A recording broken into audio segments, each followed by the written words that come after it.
আসসালামু আলাইকুম। আপনারা সবাই কেমন আছেন? ভালো আছেন? আমরা ভালো আছি তো আলহামদুলিল্লাহ। তো দেখেন আজকে রেসিপি কত সুন্দর টাটকা গরুর গোশ আনছি। এই গরুর গোশটা সুন্দর করে দুইটা আলু দিয়ে মাখা মাখা রান্না করবো। আর সাথে আর কিছু নেই, শুধু এই গরুর গোশটাই রান্না করবো। আমাদের স্বপ্নের রান্নাঘর। আপনাদের সবাইকে অভিনন্দন। ভালো থাকবেন, সুস্থ থাকবেন। আমাদের ভিডিওটা বেশি বেশি দেখবেন, লাইক শেয়ার করবেন। নতুন বন্ধু হলে সাবস্ক্রাইব করে দিবেন। সাবস্ক্রাইব করার তার টাকা পয়সা লাগে না বন্ধুরা, একটু কষ্ট লাগে, একটু করে দিয়েন। এই আপনার কাছে এইটুকু অনুরোধ, স্বপ্নের রান্নাঘর আমার না, আপনি গইয়ে গইয়ে নেন। এই দই আমরা করি, তো চলেন রান্না বান্না করি, আয়োজন করি। তেজপাতা দিয়ে দিছি আমি। আর এই যে কত সুন্দর দেন মুরগির গোশ গুলান সুন্দর করে ধুয়ে দিয়ে একার বড় বড় করে টুকরা রাখছি, সবকটা ছোট করি নেয়। তো এই যে এলাচ, দারচিনি, পেঁয়াজ দিয়ে দিলাম সবই। এখানে আদা, রসুন, জিরা বাটা, অনেকটি মুরগি তো প্রায় 1.5 কেজির মতো। এখানে মরিচ, জিরা বাটা সবই লাগবো। হলুদ, তেল,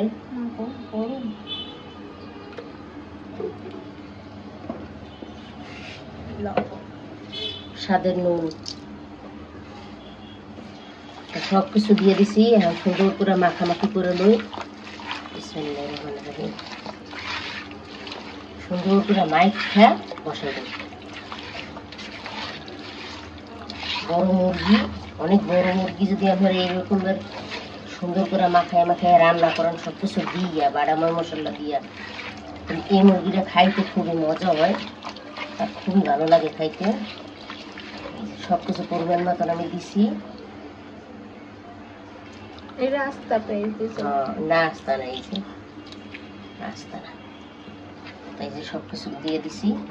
এখন আমি চুলায় দিয়ে দেব। এই যে আমি চুলায় বসাই দিলাম মুরগিটা, নাচতে আস্তে হইতে থাক, পিপিরে জালে সুন্দর করে সিদ্ধ হইতে থাক। এই যে আমাদের মুরগিটা সুন্দর করে কষাকষি করতেছি,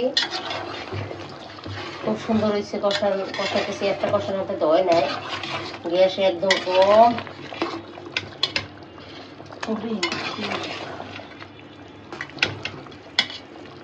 ভালো করে কষানো।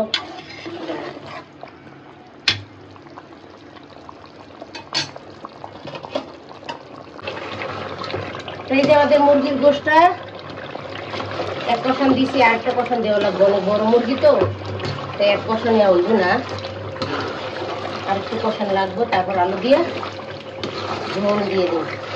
সুন্দর হচ্ছে না কালারটা? এই যে এই কষানটা দিয়ে তারপরে আলু দিয়ে ঝোল দিয়ে দিই, তাহলে বড় মুরগি সেদ্ধ হইব না।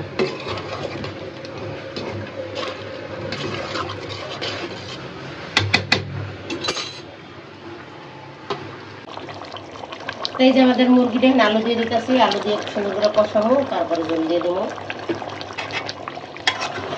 অনেক বড় মুরগি তো দেরি লাগে ওইটা।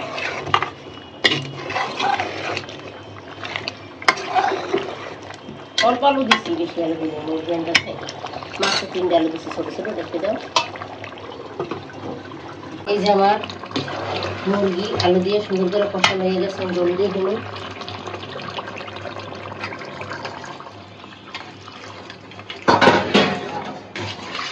মাখা মাখা রাখবো।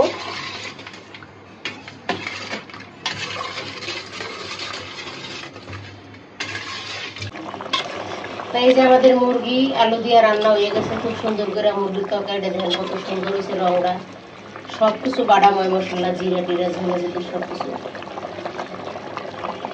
তা আপনারা বাড়িতে এইভাবে রান্না করে খাইবেন। বড় লাল মুরগি আনলে সুন্দর করে মশলা দিয়ে সবকিছু দিয়ে ভালো করে এইভাবে রান্না করে আমার মতন খাইবেন, দেখবেন কত স্বাদ। তা নামাই নিও, চুলা বন্ধ করে দেবো।